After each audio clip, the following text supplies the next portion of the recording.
Assalomu alaykum. Mehr ko'zda dilxira bo'lmasin deyman. 10 gram oltinning pulini bir Tiko 13 million so'm. 2002-yil motor ходовой 5 skor. Umuman rasxod yo'q.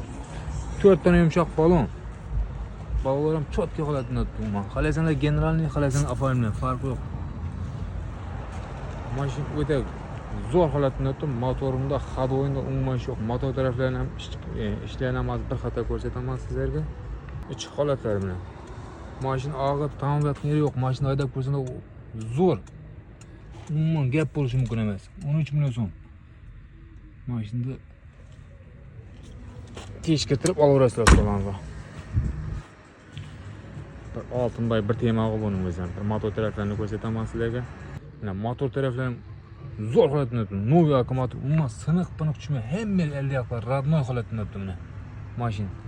Bu mashinada 15 million so'm etib qo'yib berdi dedi egasi, tortishib sizlar uchun 13 million so'mga olib kelimni.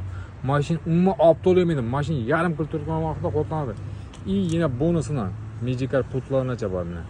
Telefon nomerlarini qoldiraman, telefon etib kelaverasizlar. Manzilimiz o'sha ishonchning ro'parasida.